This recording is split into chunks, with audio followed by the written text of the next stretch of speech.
Assalamualaikum warahmatullahi wabarakatuh. Hari ini kita akan mempelajari materi menelaah struktur teks eksposisi. Sebelum memulai pelajaran, alangkah baiknya kita berdoa menurut agama dan kepercayaan masing-masing. Berdoa dimulai. Berdoa selesai. Tujuan pembelajaran kita hari ini adalah siswa diharapkan mampu mengungkapkan struktur teks eksposisi, membandingkan kebahasaan teks eksposisi. Struktur dan kebahasaan teks eksposisi. Kita lihat struktur teks eksposisi terlebih dahulu. Struktur teks eksposisi yang pertama ada tesis, lalu ada argumentasi, dan yang terakhir ada penegasan ulang. Ini merupakan struktur teks eksposisi. Tesis merupakan bagian pembuka dalam teks eksposisi. Bagian tersebut berisi pendapat umum yang disampaikan penulis terhadap permasalahan yang diangkat dalam teks eksposisi. Lalu ada argumentasi. Argumentasi adalah unsur penjelas untuk mendukung tesis yang disampaikan. Argumentasi dapat berupa alasan logis, data hasil temuan, fakta-fakta, bahkan pernyataan para ahli. Argumen yang baik harus mampu mendukung pendapat yang disampaikan penulis atau pembicara. Dan terakhir ada penegasan ulang. Penegasan ulang yaitu bagian yang bertujuan menegaskan pendapat awal serta menambah rekomendasi atau saran terhadap permasalahan yang diangkat. Kita lihat contohnya. Ini saya ambil dari buku paket kalian halaman 52. Nah, ini merupakan tesis atau pembuka dalam teks eksposisi. Kita lihat, bumi saat ini sedang menghadapi berbagai masalah lingkungan yang serius. 6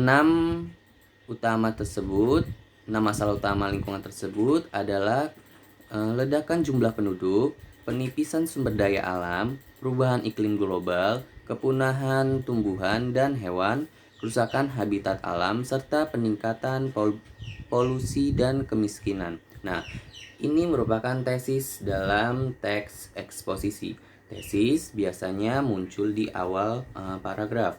Lalu ada argumentasi. Argumentasi itu selalu muncul setelah tesis karena argumentasi merupakan pendukung dari tesis itu sendiri.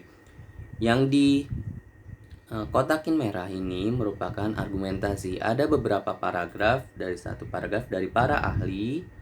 1, 2, lalu ada penerapan konsep sampai dengan menurut tim ahli. Itu merupakan argumentasi.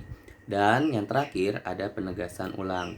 Di sini kita lihat yang di garis biru ini merupakan penegasan ulang. Nah, dari masalah lingkungan ini sudah masuk ke penegasan ulang. Masalah lingkungan di atas merupakan masalah serius yang harus segera diatasi. Meskipun tidak mungkin mengatasi keenam masalah utama lingkungan tersebut, setidaknya harus dicari solusi untuk mencegah bertambah buruknya kondisi bumi. Kita lihat penegasan ulang, itu merupakan bagian tugasan pendapat awal serta menambah rekomendasi atau saran. Nah, setiap penegasan ulang harus ditambahkan saran terhadap permasalahan yang diangkat.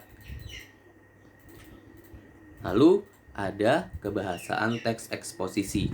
Kebahasaan teks eksposisi itu hampir kita sudah pelajari di teks observasi, laporan hasil observasi. Itu ada afiksasi kita sudah mempelajari, adjektiva juga sudah kita pelajari, verba juga kita sudah pelajari, lalu ada konjungsi juga kita sudah pelajari, dan pronomina juga kita sudah pelajari. Kita lihat atau kita bahas kembali. Nah, di sini ada istilah. Istilah itu atau gabungan kata yang dengan cermat mengungkapkan makna konsep, proses, keadaan, atau sifat yang khas dalam bidang tertentu. Lalu ada adjektiva. Adjektiva itu kata sifat. Kemarin sudah saya jelaskan, itu seperti cantik, ganteng, malas, rajin, dan lain sebagainya yang merupakan kata sifat. Lalu ada afiksasi.